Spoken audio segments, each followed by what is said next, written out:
Revenge doesn't always scream. Sometimes it whispers through guilt. And the most brutal kind of revenge isn't about destroying the other person. It's making them destroy themselves. Quietly, slowly, from the inside. That's what Machiavelli understood better than anyone. He knew that the truly powerful never chase vengeance with blood. They don't lash out. They don't rant. They don't beg to be understood. They simply install doubt in the enemy's mind and then vanish. Because guilt is the most untraceable weapon in the game of control.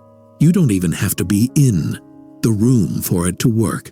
All you need is patience, stillness, and a complete understanding of how to restructure their self-image until they begin questioning themselves, their story, and eventually their own moral high ground. So how do you do it? How do you make someone feel guilty? Not by confrontation, but by the silence they can't ignore. It starts with this core principle. Guilt doesn't come from what they did. It comes from what they can't explain. When someone hurts you, betrays you, lies to you, mocks you, replaces you, they usually expect one of two reactions. Anger, so they can justify their behavior as necessary. Pain, so they can position themselves as powerful. They want a visible emotional response because it protects their ego. It tells them, I mattered enough to affect you, but I also had to do this. I had no choice. The Machiavellian response is to deny them both. You don't react. You don't retaliate. You don't even acknowledge the wound. Instead, you create an emotional vacuum, a strange silence that doesn't match their expectations. This is where the guilt begins, because now they have nothing to work with.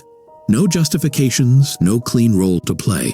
No, I had to do it, because you narrative to fall back on. And without that, their mind starts to loop. They ask themselves, why didn't they say anything? Are they planning something? Do they know something I don't? Were they better than I thought? This is psychological instability, and it only grows with time. Because the one thing people fear more than confrontation is being forgotten, especially by someone they know they hurt. And that's your first move. You don't punish them with rage. You punish them with irrelevance. But this isn't about ghosting. This isn't about blocking them out of spite. That's too emotional, too obvious. They'll frame that as you being too sensitive or dramatic. No, the silent revenge Machiavelli would recommend is different. It's more surgical. Goes like this. You stop explaining. You stop reacting. You withdraw with elegance, not bitterness. This is the key. Your silence must look intentional, not emotional. It must look like it comes from power, not pain. Because when they see you calm, centered, unshaken, that's when the cognitive dissonance begins. They expected chaos. They got stillness. They expected drama. They got distance. They expected to feel superior. But now they feel watched, not literally, but psychologically, because silence carries presence. And your silence says, I saw what you did. I understood it completely, and I'm still not breaking character. That is devastating, and it leads to the next phase, the unraveling of their story. Most people who hurt you have already constructed a mental narrative that makes them the reasonable one. I had to walk away. They were too much. I couldn't handle the negativity. They were never going to change. These aren't truths. They're defense mechanisms, and those defenses depend on your reaction to stay alive.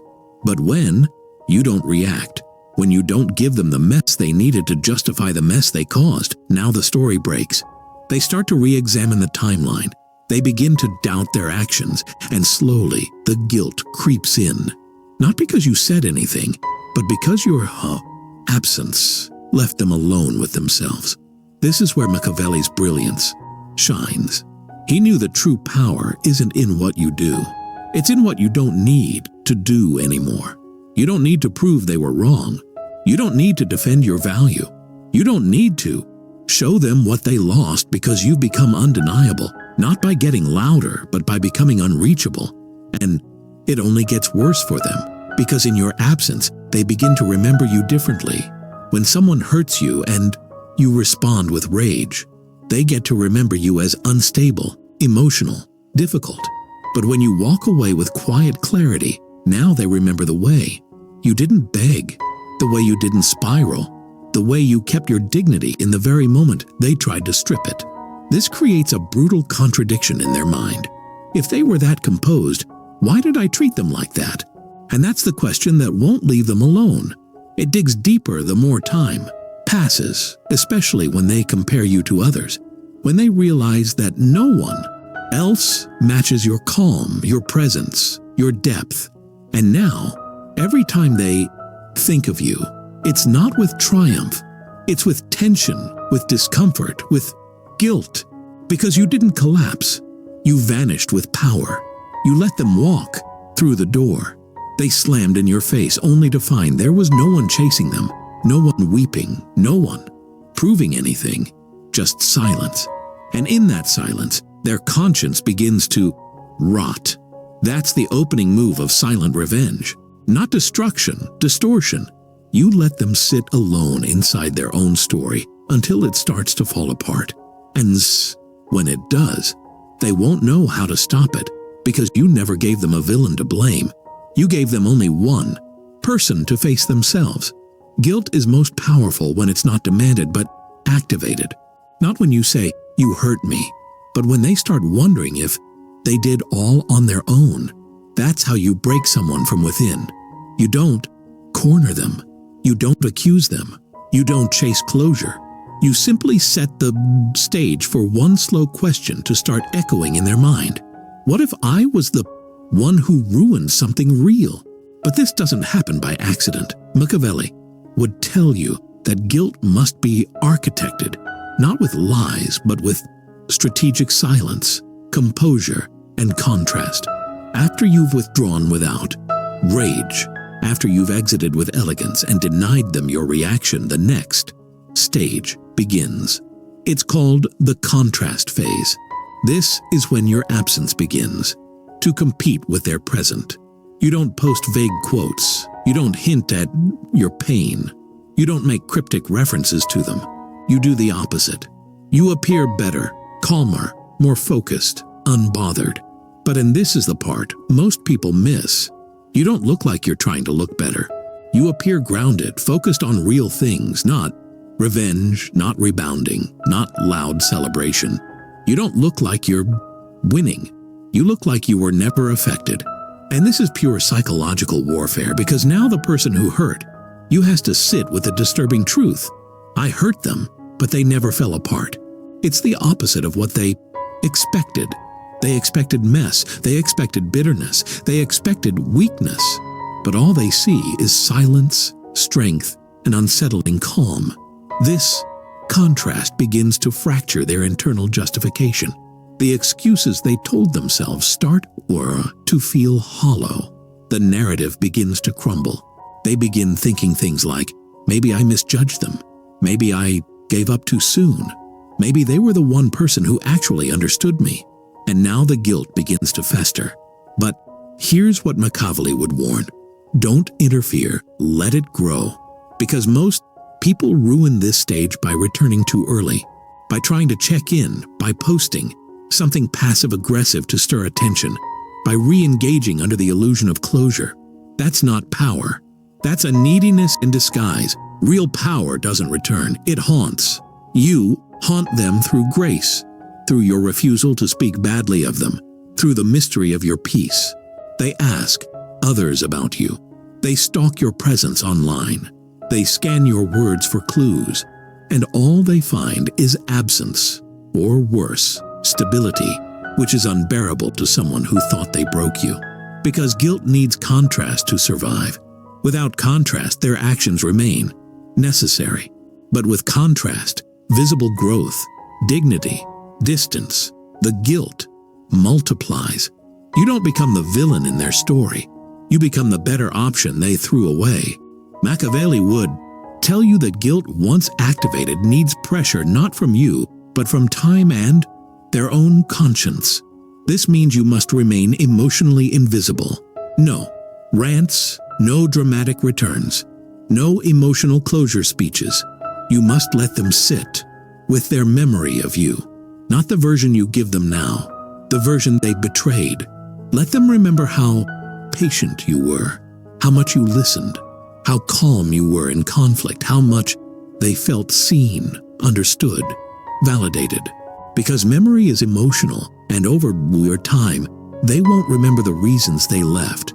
They'll remember how they felt when they were with you, and the more they reflect, the more one truth eats away at them. I treated someone who meant well like an enemy. Now here's the Machiavellian twist. Guilt, when fully formed, turns into self-punishment. You don't have to call them out. They'll do it to themselves. They'll find themselves comparing everyone new to you, hearing your voice in moments of doubt, wishing they'd handled it differently, feeling that cold emptiness when their ego fades and your silence remains. And just like that, your revenge is complete without lifting a finger. But here's what separates shallow games from true psychological dominance. You don't want them to come back. You want them to carry that guilt forever. Because Machiavelli didn't believe in taking people back after betrayal. He believed in keeping the advantage.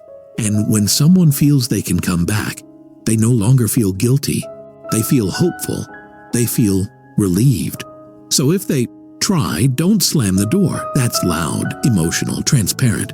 Just leave the door closed with no response, no explanation, just the same calm distance you've always kept.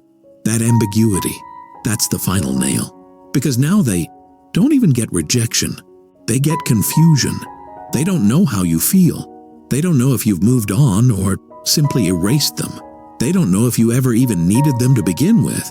And that unknown is the most psychologically punishing state a person can sit in. People can heal from conflict. They rarely heal from unanswered silence, especially when they know they earned it. You become a mirror they can't escape, and every time they look in it, they don't see you. They see their mistake. That's what Machiavelli would call perfect revenge, not through destruction, but through quiet reflection turned into endless consequence. The most powerful revenge doesn't come from making them suffer. It comes from making them see themselves clearly without you needing to say a word. Because silence, when weaponized correctly, becomes a mirror. And for the person who wronged you, that mirror doesn't reflect your pain. It reflects their betrayal, their own choices, their moral cracks, their growing inability to explain what they did to someone who never lost composure. This is where the psychological burn begins to deepen. Because most people who hurt you aren't truly malicious. They're fragile. And fragile people tell themselves stories to survive what they've done. They paint you as the reason. They look for signs that validate their betrayal. They need your failure to justify their own cowardice. But when you don't fail, when you thrive, when your name carries more dignity in absence than theirs does in presence, their story collapses. And guilt doesn't just enter, it takes residence. Machiavelli knew this. It's not enough to simply go silent. You must control what survives of your image in the minds of others. Because even though you're silent, they're not. People who betray often talk. They vent. They plant narratives. They try to preempt your version by creating one of their own. She was too emotional. He was never really present. They pushed me away. They're bitter. They'll try to ruin me. These aren't accusations. These are shields, psychological shields to block their own guilt from taking root. But here's how you kill the story without even addressing it. You don't respond. You don't clarify. You don't expose receipts. You live in such calm contradiction to their narrative that it falls apart in the eyes of everyone watching. You never speak against them. You never correct what others think they heard. You just continue operating with poise, subtle grace, a collected presence. And over time, people begin to notice. You're not who they said you were. You're not broken, not messy, not dramatic. You're fine, too fine, suspiciously fine. And that contradiction forces observers and eventually the betrayer to wonder, if they weren't who I said they were, then who was I for doing what I did? That's the seed of long-term guilt. And once that doubt is planted in other people's minds, it begins to echo inside theirs, even louder, because now it's not just their guilt. It's guilt reflected back by everyone who notices your restraint. This is why Machiavelli favored stillness over defense, because when someone wrongs you and you don't speak, the world assumes either you're guilty or would. You're so solid you don't need to defend yourself. And when your actions stay aligned, when you keep showing up stable, authentic, emotionally grounded, the second interpretation always wins. Guilt is not activated by silence alone. It's magnified when your silence is followed by growth. If you want someone to suffer the weight of what they did to you, you don't retreat. You evolve. But here's the key. You don't evolve loudly. You evolve in total alignment. That means your energy shifts from reactive to composed. Your body language becomes cleaner, less scattered, more intentional. You speak less, but when you do, your words are sharp and spaced. You don't chase comfort. You embody self-sufficiency. In practical terms, you get in better shape, not to flex, but because you no longer tolerate decay. You refine your space, your room, your social circle, your routines. You stop being accessible to people who don't operate on your standard. This creates one brutal truth in the mind of the person who wronged you. They didn't collapse without me. They evolved. And that is what guilt feeds on. Not your pain, but your rise without them. Every new improvement becomes a message. Not spoken, but seen. Every ounce of peace you radiate says you weren't the storm. You were just a weak chapter. And when they compare that to their own life, still full of noise, chaos, shallow highs, they start to notice the person they abandoned is the person they should have grown with. Now comes the final twist. Machiavelli would love if at some point they try to come back, don't slam the door. That gives them drama. That gives them a clear ending. It gives them closure. And closure kills guilt. Instead, you receive them with neutrality. Not kindness, not cruelty. Just emotional weightlessness. You don't attack. You don't reference the past. You let them speak, explain, perform. And when they finish, you simply say something like, "I appreciate you saying that. I'm at peace with everything now." That line is devastating because what you're saying is you've moved beyond needing their apology. Their presence is no longer emotionally relevant. They can't fix what they thought they could control. And in that moment, the guilt becomes permanent because now they know they didn't just hurt someone who was fragile. They lost someone who turned pain into power, who never tried to retaliate, who never begged to be seen, who never played the victim, and who will now live on not as a memory, but as a standard they will never reach again. And that is the final punishment. Not vengeance, not violence, not destruction, just the invisible weight of knowing they gave up something rare. And now it's unreachable. The deepest guilt doesn't come from a scream. It comes from a whisper that never came, from a confrontation that never happened, from a response they thought they were prepared for, but that never arrived. Because people don't feel guilty when you tell them what they did.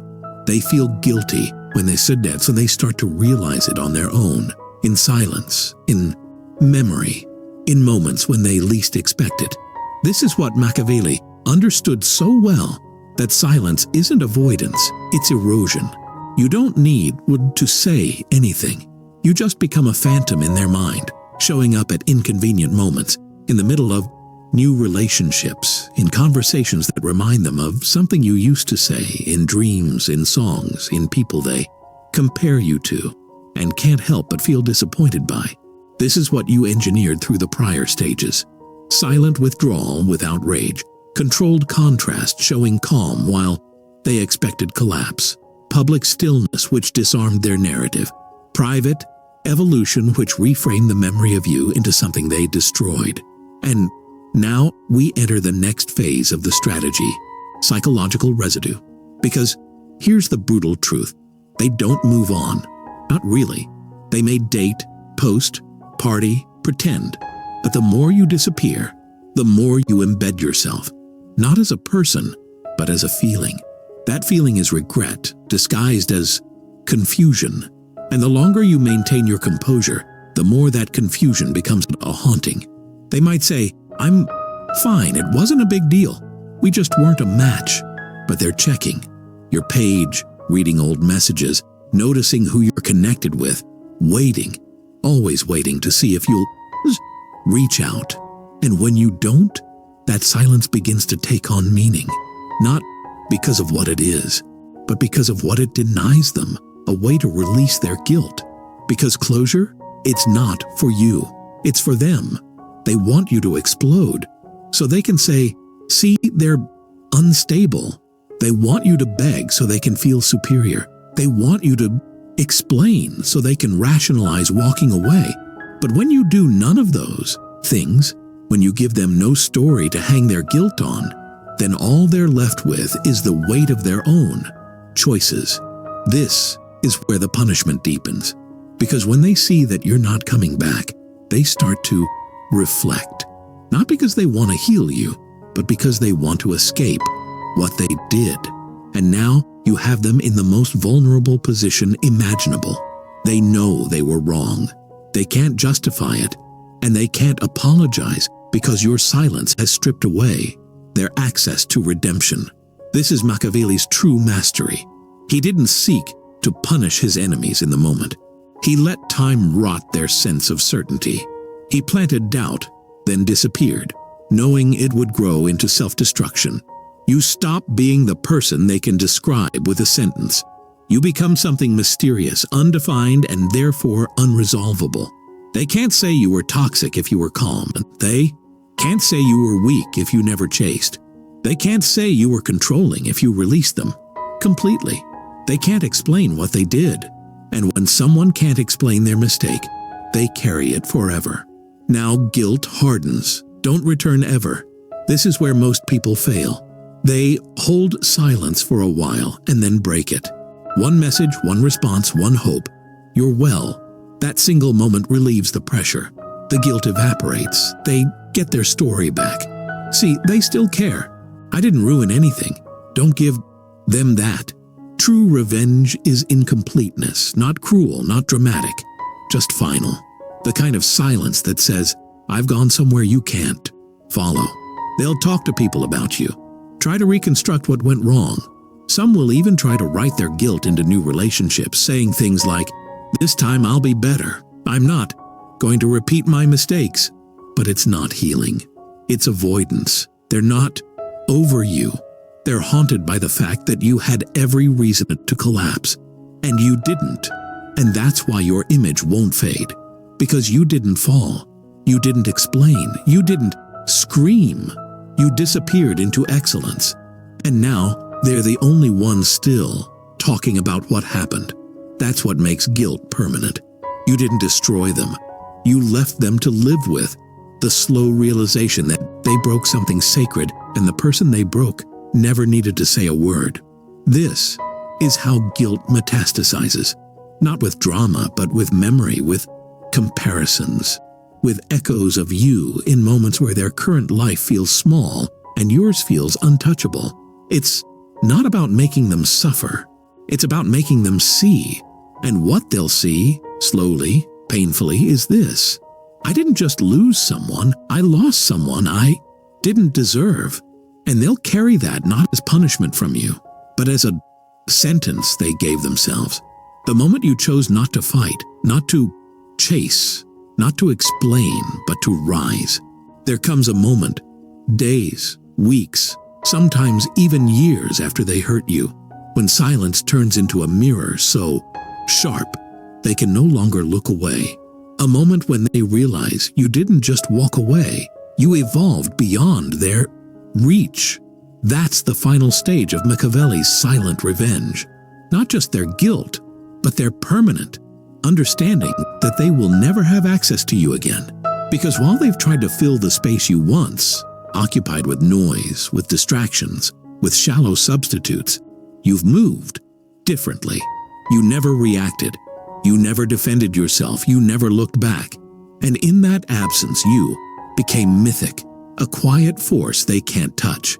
Not because you disappeared, but because you left so completely that your memory no longer feels like a person. It feels like judgment. But here's the part they'll never admit. They want to be forgiven. They want you to say it's okay. Not because they're sorry, but because they want permission to stop feeling guilty. That's what most apologies are, not redemption. Relief. So, Machiavelli would say, never give it to them. Let them feel the slow weight of their own conscience. Let it bend them. Let it follow them into future relationships, future failures, future quiet nights where the lights are off and there's no one left to perform for. Let them sit with the truth. You gave them peace. They returned chaos. You gave them honesty. They returned strategy. You gave them grace. They returned blame. And worst of all, you gave them silence, and they still kept speaking. Now here's what separates theatrical revenge from psychological dominance. You don't let your evolution become their closure.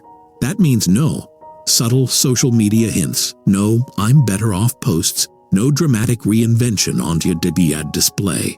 Your transformation must look private, not performative, not like you're trying to prove anything, just a quiet return to your true self, the self they couldn't recognize and now can't access. Because what haunts people isn't just the memory of someone they hurt.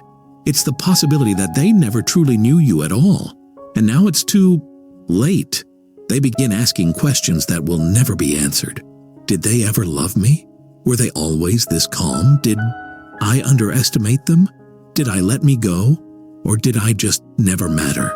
These questions don't end in closure. They end in self-collapse. That's the essence of silent revenge. It's not a war. It's erosion. Slow, quiet, irreversible. You didn't push back. You let them walk off the cliff they built themselves. And if they ever return, if they ever try to come back into your life with apologies or nostalgia, you don't respond with cruelty. You don't lecture.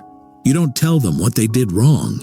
You simply say, I've outgrown the conversation. That line ends everything. It tells them, you are not angry. You are not bitter. You are simply not available to be the lesson anymore. And nothing cuts deeper than knowing you're not even worth an explanation. You're not even someone they're allowed to make it right with. Because what they broke wasn't a relationship. It was the version of you that would have forgiven them. That version is gone now. And in its place stands someone colder, quieter, sharper. Not because they were hurt, but because they refused to be humiliated twice. This is how Machiavellian revenge works.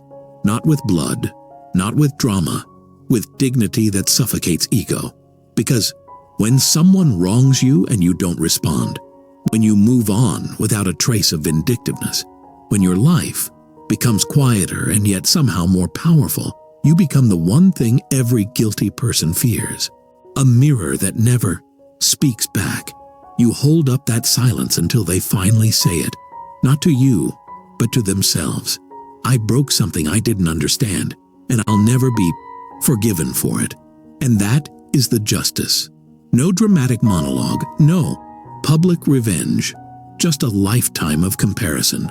You become the standard, not the ex, not the former friend, not the one who got away. You become the internal benchmark they never meet again. Every good moment tainted by the thought of how much better it felt with you. Every new bond haunted by the memory of the one they ruined. And the worst part, they'll know they can't undo it. They'll know they had all the chances.